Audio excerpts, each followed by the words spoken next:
எபிசோடோட ஸ்டார்டிங்ல நம்ம டீமும் ஒட்டுமொத்த மிருகமும் சுத்து போட்டு நிக்க என்னடா பண்றதுன்னு இவங்க குழப்பத்துல இருக்க அங்கதான் சீன் ஆரம்பிக்குது. இதுங்க கிட்ட இருந்து எப்படா தப்பிக்கிறதுன்னு நம்ம டீம் யோசிச்சுட்டு இருக்கும் போது மிகப்பெரிய ஷேடா அவங்க மேல பட என்னடான்னு பார்த்தா அட காலவரியான காண்டா மிருகமே இது நடா இந்த தண்டி இருக்குது அப்படின்னு இவங்க பார்த்துட்டு இருக்க அது ஒரு சவுண்டு கொடுக்க ஒட்டுமொத்த மிருகமும் ஒரே நேரத்துல இவங்கள கொத்து போடலாம் தாவ ஆஹா தாவிட்டாங்கயா தாவிட்டாங்க அப்படின்னு சைக்கிள் கேப்ல சந்தடி சாக்கில் விட்டா போதுன்னு பின்னங்கால் புடலில் பட ஒரே ஓட்டமா எல்லாரும் ஓட அப்ப நம்ம ஹீரோனையே வழக்கம் போல நம்ம ஹீரோ தூக்கிக்க கையில அடிப்பட்ட அந்த ஸ்பீர் யூசரை நம்ம கேப்டன் தூக்கிக்கிறாரு. அப்போ சைட்லேருந்து ஒரு பாம்பு நம்ம ஹீரோ தாக்க வர அதுல இருந்து இவன் டாச் பண்ணா மற்ற மிருகங்களும் அந்த பாம்பு மேலே இடிச்சு கீழே வரும்போது இவங்களுக்கே தெரியுது அந்த அல்ட்ராசோனிக் டிவைஸ்னால இதுங்க ஆக்ரோஷமா மட்டும் ஆகல இதுங்களோட சுயநிலவே அதுங்க இழந்துருச்சுங்க அப்படின்னு புரிய வருது. அப்ப நம்ம ஹீரோ அடிபட்டிருக்கிற பார்த்துட்டு நம்மளாலதான் இவருக்கு அடிபட்டிருக்கு நம்ம அந்த வில்லன் கிட்ட வம்புலுக்கலனா இந்த அளவுக்கு ஆயிருக்காது இதுக்கு நாம தான் பொறுப்பேற்றுக்கணும் அப்படின்னு சொல்லிட்டு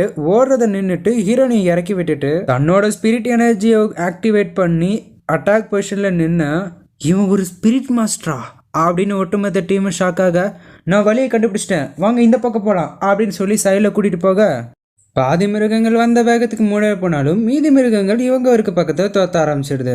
அப்போ திடீர்னு ஒரு ஸ்கார்பின் முன்னாடி வந்து நிற்க ஆஹா இந்த ஸ்கார்பின் ரொம்ப ஸ்ட்ராங்கானது அப்படின்னு யோசிச்சுட்டு இருக்கும்போதே நம்மளோட ஹீரோ தன்னோட டிராகரை வச்சு அதை துண்டு துண்டா வெட்டி போட நம்ம டீம்மேட்லாம் ஆச்சரியத்தில் இருக்கும்போது அந்த ஸ்கார்பின் மேலே நின்று அழகா போஸ் கொடுத்து பின்னாடி விரட்டிட்டு இருக்கக்கூடிய மற்ற மிருகங்களையும் ஒவ்வொரு மிருகத்துக்கு ஒவ்வொரு டிராகன்கிற கணக்கில் கொள்ள ஆரம்பிச்சிடுறான். இவன் என்னதான் அங்கே இருந்த சின்ன சின்ன மிருகங்களை கொண்டாலும் ஒரே ஒரு பெரிய மிருகம் மட்டும் இவனுக்கு தண்ணி அந்த மிருகத்தோட தோல் எல்லாமே ரொம்பவும் ஸ்ட்ராங்கானது அதோட காது கண்ணு அதோட கால் ஜாயிண்ட் இந்த மாதிரி வீக்கான ஸ்பாட்ல ஆடி அப்படின்னு சொல்லி கேப்டன் சொல்ல நம்ம ஹீரோவும் அவரு சொன்ன மாதிரியே அந்த மிருகத்தோட கால் ஜாயிண்ட் எலும்புகள் எல்லாத்தையுமே உடைச்சு போட்டு அப்ப அது தடுமாறி கீழே விழும்போது அதோட கோர் எனர்ஜிவே சுக்கு நூறா வெடிச்சு அதை ஒரு வழியா கொண்டு வர்றான். அது செத்த உடனே அது மாதிரி இருக்கக்கூடிய நிறைய சின்ன மிருகங்கள் இவங்க மேல கொலவெறியில துரத்த விட்டா போதுன்னு மறுபடியும் ஓட ஆரம்பிச்சிடுறாங்க.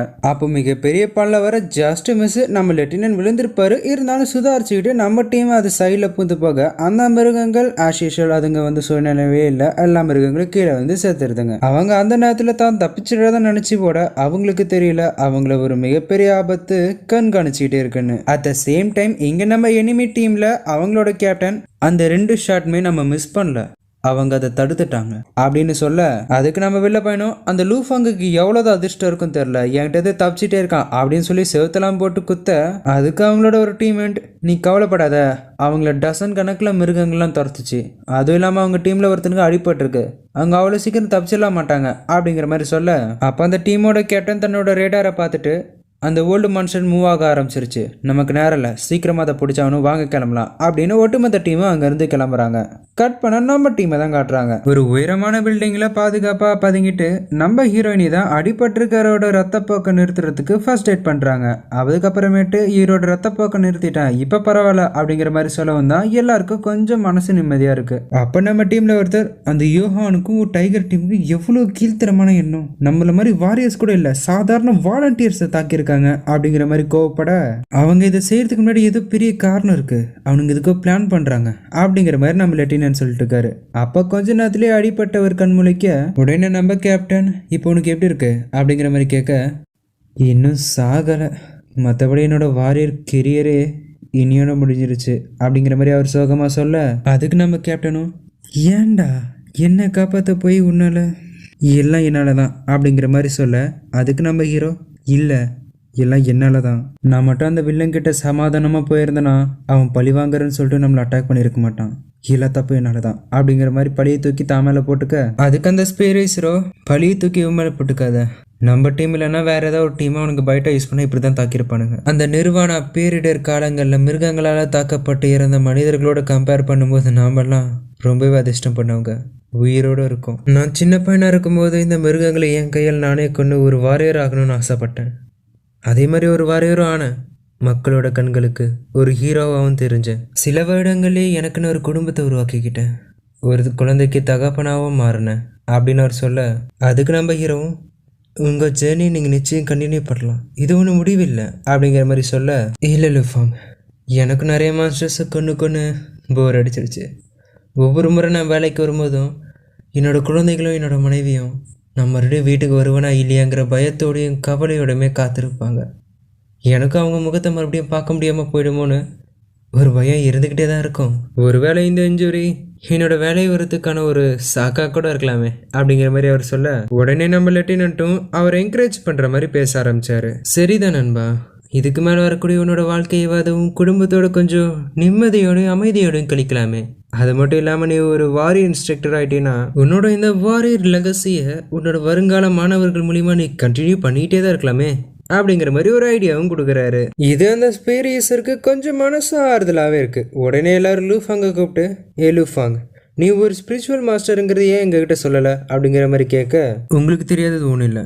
நான் ஒரு ஸ்பிரிட் மாஸ்டருங்கிறது வெளியே தெரிஞ்சிச்சுன்னா அரசியல் ரீதியாகவும் அதிகார ரீதியாகவும் நிறைய பிரச்சனைகள் வரும். லூஃபாங் சொல்றது எனக்கும் சரிந்தான் படுது. நீங்க எல்லாரும் என்னோட நிலைமையை புரிஞ்சுக்கிட்டு இந்த விஷயத்தை வெளியே சொல்லாமல் மறைக்கிறதுக்கு உதவி செய்வீங்க நான் நம்புறேன். நிச்சயமா இந்த விஷயத்த நாங்கள் யாரும் வெளியே சொல்ல மாட்டோம். ஆக இப்போ நம்ம ஃபயர் ஆர்மர் டீமில் ஒரு ஸ்பிரிட் மாஸ்டர் இருக்காரு. இது மட்டும் அந்த டைகர் டீமுக்கு தெரிஞ்சிச்சுன்னா அவனுக்கு ஆள் எல்லாம் போயிடும். இப்படி நம்ம டீம்மேட்ஸ் எல்லாம் பேசிட்டு இருக்கும்போது திடீர்னு ஏதோ ஒரு சத்தம் கிட்ட டிஸ்ட்ராக்ட் ஆகி என்னடான்னு பார்த்தா சிஷல் ஒரு மான்ஸ்டர் வந்து நிற்க, அதை பார்த்த உடனே நம்ம டீம்மேட் ஒருத்தர் கண்டுபிடிச்சிட்டாரு. ஹேய், இது சில்வர் மூன் உல்ஃப்ல இதோட சைஸ் வச்சு பார்த்தா இது ஹை லெவல் ஜென்ரல் பீஸ்டாக இருக்குமே, ஆனால் இதை பார்த்தா ரொம்ப சிவியராகவே இன்ஜூர் ஆன மாதிரி இருக்கே அப்படின்னு அவங்க அங்கே பேசிட்டு இருக்க, இங்கே நம்ம வில்லா பாயிண்டோட டீமும் வெறி கொண்டு வேங்கையே அந்த மிருகத்தை வேட்டையாட ஓடி வந்துட்டு இருக்காங்க. இங்கே அந்த பீஸ்ட் நம்ம பசங்க நிற்கிற பில்டிங்கையே ஒரு ஆட்டங்காட்ட இங்கே இருக்கிறது சேஃப் இல்லை, நம்ம சீக்கிரமாக கிளம்பி ஆகணும் அப்படிங்கிற மாதிரி கேப்டன் சொல்ல, அதுக்கு நம்ம டீம் லெப்டினன்ட், கேப்டன் அந்த பீஸ்ட்டுக்கு பயங்கரமாக அடிபட்டிருக்கு, இப்போ அது வீக்காக இருக்கும், இந்த சமயத்தை நம்ம பயன்படுத்திக்கணும், இப்போ அதை நம்ம கொண்டுட்டோம்னா வருங்காலத்தில் பல உயிர்களை நம்மளால காப்பாற்ற முடியும் அப்படிங்கிற மாதிரி சொல்லிட்டு இருக்க, அதுக்கு நம்ம கேப்டன் என்னதான் அதுக்கு சிவியராக இன்ஜூர் ஆயிருந்தாலும் அது ஒரு ஜென்ரல் லெவல் பீஸ்ட், இப்போ நம்ம தப்பிக்கிறதான் பார்க்கணும் அப்படிங்கிற மாதிரி சொல்ல, உடனே நம்ம ஹீரோ நான் முயற்சி பண்ணி பார்க்குறேன் அப்படின்னு சொல்ல, ஏன்னாண்டி உனக்கிட்டே என்ன மான்ஸ்டர் கூட சண்டை போடுறதுன்னா மசால் பூரி சாப்பிட்ற மாதிரி இடம் இருக்கு, இல்லை இல்லை கதையோட மெயின் கேரக்டர் தான், ஆனால் அதுக்குன்னு ஒரு லிமிட் வேணாமாடா. நம்ம ஹீரோ வழக்கம் போல சீனா தன்னோட கேடயத்தையும் கத்தி எடுத்துட்டு அப்படியே ஸ்லோ மோஷன்ல கீழே ஜம்ப் பண்ணி ஒரு போஸ் கொடுத்து நிற்க, இங்கே நம்ம கேப்டன் அந்த ஸ்பீரியஸர் கிட்ட தான் கேட்குறாரு, லூஃபாங்கால அந்த மிருகத்தை வெல்ல முடியும்னு நீ நினைக்கிறியா? எனக்கு தெரிஞ்ச வரைக்கும் லூஃபாங்கோட physical strength already senior warrior ரேஞ்சுக்கு வந்துருச்சு. அதே மாதிரி ஸ்பிரிட் எனர்ஜிங்கிறது ஒருத்தனோட ஃபிசிக்கல் எனர்ஜியை விட 2 லெவல் அதிகமாக தான் இருக்கும். எனக்கு அவன் ஜெயிச்சிருவாங்கிற நம்பிக்கை இருக்குது, இருந்தாலும் பார்க்கலாம் அப்படிங்கிற மாதிரி சொல்கிறாரு. இங்கே நம்ம ஹீரோவும் அந்த மான்ஸ்டரும் கிட்டத்தட்ட நேருக்கு நேராக நிற்க முதல் அட்டாக்கை அந்த மான்ஸ்டரே எடுக்குது. நம்ம ஹீரோ அப்படியே டிஃபென்ஸுக்கு மாறி அதுக்கிட்ட வந்து தப்பிச்சு ஓட ஆரம்பிச்சிடுறான். அந்த மான்ஸ்டரும் நம்ம ஹீரோட டிராகர் எந்த சைட்லேருந்து வந்தாலும் ஈஸியாக அது கணிச்சு அதை கடிச்சே உடச்சிடுது. இவ்வளோ ஸ்பீடாகவும் இருக்கக்கூடிய இதை எப்படா சமாளிக்கலாம்னு சொல்லி நம்ம ஹீரோ யோசிச்சுக்கிட்டு இருக்க, நம்ம ஹீரோ அதுக்கிட்ட கிட்டத்தட்ட ஒரு கண்ணாமூச்சி ஆட்டமே ஆடினான்னு பார்த்துக்கோங்களேன். அப்போ நம்ம ஹீரோ சைட்லேருந்து சர்ப்ரைஸ் அட்டாக் பண்ணா அதுலேருந்து அது அசால்ட்டாக தப்பிச்சிடுது. உடனே நம்ம ஹீரோவோட அட்டாக்லேருந்து தப்பிச்சிருந்த அந்த மிருகம் அது ஒளிஞ்சிருந்து ஒரு சர்ப்ரைஸ் அட்டாக் கொடுக்க நம்ம ஹீரோ பறந்து போய் விழுந்துடுறான். இது எல்லாத்தையுமே நம்ம டீம்மேட் எல்லாருமே மேலே இருந்து பார்த்துட்டு இருக்க, அந்த மிருகம் இப்போ நம்ம ஹீரோ காட்ட ஆரம்பிச்சிருச்சு. மறுபடியும் பழக்கம் போல ஒளிஞ்சிருந்து பின்னாடி வந்து ஒரே முட்டு தான் நம்ம ஹீரோ பல மாடுகள் தள்ளி போய் விழுந்துடுறான். அப்போ லூஃபாங்கோட பறக்கும் கத்திகள் உபயோகப்படல, இப்போ அவன் என்ன பண்ணுவான்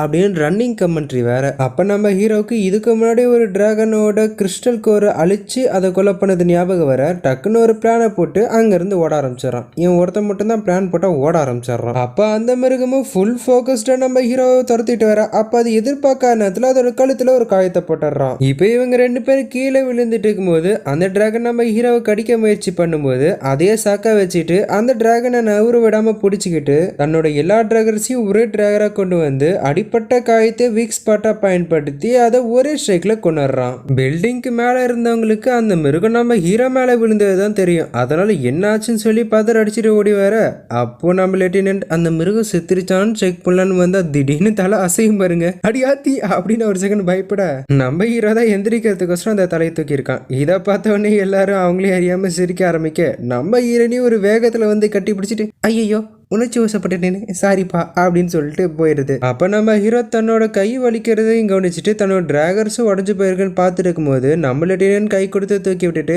என்னடா ரொம்ப அடிபட்டுச்சா அப்படிங்கிற மாதிரி கேட்க, அதெல்லாம் ஒன்றும் இல்லை, ஏதோ நல்ல நேரம் லக்கில் தப்பிச்சிட்டேன் அப்படின்னு சொல்ல, அதுக்கு கேப்டனும் இல்லை லூஃபாங், அந்த நேரத்தில் நீ புத்திசாலித்தனமாக செயல்பட்டதும் உன்னோட எனர்ஜியை சரியான விதத்தில் யூஸ் பண்ணதும் தான் நீ ஜெயிச்சதுக்கு காரணம் அப்படின்னு சொல்லி பாராட்ட, அப்போ நம்ம டீம்ல எந்த மிருகத்தை கொண்டாலும் அதுல இருந்து ஒரு பாட்டி பாட்டை எடுத்துக்கிறப்போ அப்படின்னு சொல்லி கத்திக்கிட்டே ஒருத்தர் சுத்துவாரு. அவரு அந்த மிருகத்துல டிராக்கிங் டிவைஸ் வச்சுக்கிறத பார்த்துட்டு நம்ம டீம்மேட்ல இருக்கிறவங்க கிட்ட சொல்றாரு. அடுத்த சீனே நம்ம வில்ல பையனோட டீம் பொறுமையா பதுங்கி பதுங்கி இந்த மான்ஸ்டர் கிட்ட வந்து பார்த்தா அது ஆல்ரெடி செத்து கிடக்குது. இதுல கடுப்பானவங்க இந்த மான்ஸ்டரோட இறகுகள், பற்கள், நகங்கள், அதிக விலைக்கு போகக்கூடிய எல்லா விஷயத்தையுமே எடுத்துட்டு போயிட்டாங்க அப்படின்னு சொல்லி கோவப்பட கட் பண்ண நம்ம டீம் தான் காட்டுறாங்க. எனக்கு தெரிஞ்சு இந்நேரம் அந்த டைகர் டீம் அந்த மிருகத்தை பார்த்துருப்பாங்க.